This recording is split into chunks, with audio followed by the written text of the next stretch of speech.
নারায়ণগঞ্জ সদর উপজেলার আলীরটেকে ক্রোকেটচর গ্রাম জুড়ে চলছে শোকের মাতম।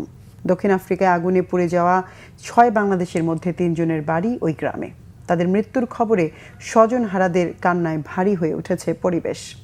সোমবার দক্ষিণ আফ্রিকার কুইন্সটাউনে একটি ব্যবসা প্রতিষ্ঠানে লাগা আগুনে পুড়ে মারা যান ৬ বাংলাদেশি। সোমবার রাতের প্রথম প্রহরে অগ্নিকাণ্ডের ঘটনা ঘটে। খবর পেয়ে স্থানীয় আইনশৃঙ্খলা বাহিনী ও ফায়ার সার্ভিস ঘটনাস্থলে পৌঁছে আগুন নিয়ন্ত্রণে আনে এবং তদন্ত শুরু করে।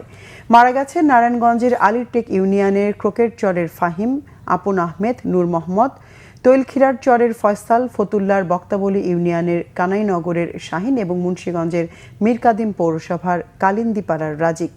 এই ঘটনায় নিহতদের পরিবার, প্রবাসী বাংলাদেশি কমিউনিটি ও স্থানীয়দের মধ্যে শোকের ছায়া নেমে এসেছে। আমার বাবা রে, বাবা জীবনে বহুত কষ্ট করতেছে বাবা, বাবা রে। আমার বাগিনা থাকে আর ওর সাথে আরো লোক আছে এখানে, আর ওই গ্রামের আরো 4 জন আছে একসাথে চাকরি করে। দোকানে রাত্রে আগুন লাগে, রাতে 3টা সাড়ে 3টা বাজে। কিভাবে লাগবে এখন আমরা পুরোপুরি বলতে পারি না। 7 জনের ভিতরে একজন বের হয়ে গেছে, 6 জন আটকা পড়ে রয়েছে।